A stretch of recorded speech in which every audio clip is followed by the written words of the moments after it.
What's up, guys, and welcome back to Interpreting the Stars, where today we are bringing it right back to our Spider-Man Rewatch Marathon with the one and only Spider-Man film at this point not to even have Spider-Man in it, and that is Venom. Certainly a film that has been met with a fair amount of criticism and harsh judgment, and how can it not? It's a superhero villain film without his equal match. I can certainly understand the confusion, but to me, if a character, good or bad, cannot exist independently from its counterpart, then by default, that's not a good character. But if a movie can turn a bad character into a good character by providing him independence, then in my opinion, the film has made him a better character overall.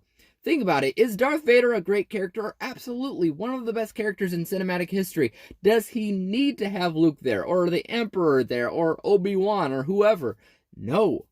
No, because he's a great independent character. He even has his own comic book. Come to think of it, so does Venom. Look, I will tell you this right now. The only way to enjoy this movie is to stop. Get out of your own bias and expectations and accept this thing as its own project. It's not easy, but if you moil to do it, you might end up surprised. This review is brought to you by the word of the day, moil. Work hard, like when there's a leak under your sink and you don't want a stranger to come into your house to fix it because of COVID-19, so you have to do it yourself. Venom centers on Eddie Brock, an investigative reporter who is a bit of a loser, but when a space shuttle crashes to Earth and an alien symbiote escapes, Eddie ends up attaching to the symbiote and becoming one with Venom, a monstrous beast with a hunger for biting people's heads off. You know what? Screw it, because I like this movie quite a bit, especially after seeing the Venom in Spider-Man 3. This is what I've wanted to see for years. It's got the look, it's got the sound of Venom, and screw Topher Grace, because Tom Hardy was perfect for this role. Perfect. The dude can act. He always could, of course, but he's never really been in a ton of projects. But wherever he shows up, he usually kills it, and he kills it in Venom. He's really good as an investigative reporter, and he's especially good as the combined character of Eddie Brock and Venom.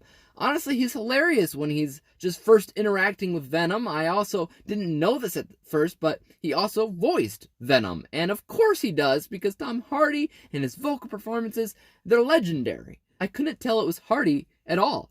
What it does sound like is Venom, which is perfect. And to answer the question before about creating independence for the character, that's exactly what this film does by digging deep into the character of Eddie Brock, his moral challenges with work, and the woman that he loves. It really wants to get the audience to understand that this version of Eddie Brock wants to do the right thing. And maybe he doesn't quite know how to do that while following the rules. It takes a little while before Eddie actually ends up getting attached to the Venom symbiote, and once that happens, it's pretty much an action ride from beginning to end.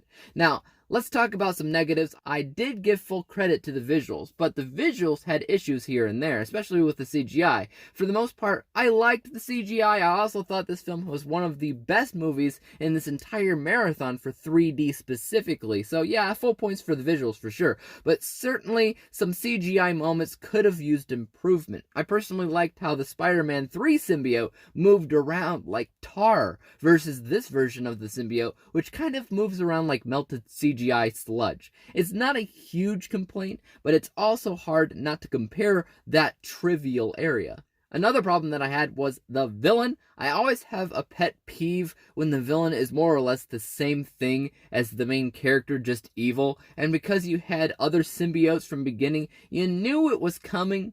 And I just thought that they could have used a better villain for the story. Overall, I'd say that those two things are the main things in the film that I thought were bad per se. And all other negatives comes down to just technicalities that could have been approached better. Let's take a look at the final grade. This is one of those movies that if you're fair and you approach it from an unbiased, objective standpoint, it's relatively competent. I personally think Tom Hardy was the perfect casting choice, and his performance, both Eddie Brock and Venom, were very good. My unbiased score is 76%. Shockingly though, I really enjoyed this film, so my bias score is 92%, averaging everything out to a final grade of 84%. 84 out of 100 possible stars, granting Venom with a letter grade of B. Maybe I'm the only one though, because I think hatred garnered towards this film is unfounded and mostly because of personal bias and expectations for how you define Venom. But I'd like to hear your guys' thoughts on this film. Am I the only one that actually likes it? Let me know. As for YouTube, you know what to do. Hit the subscribe button if you like this review, because there's more like it coming out. Hit the thumbs up button, because it always helps on my channel. And don't forget about the little bell icon, because that'll help notify you when I come out with my next review. And until then, peace out!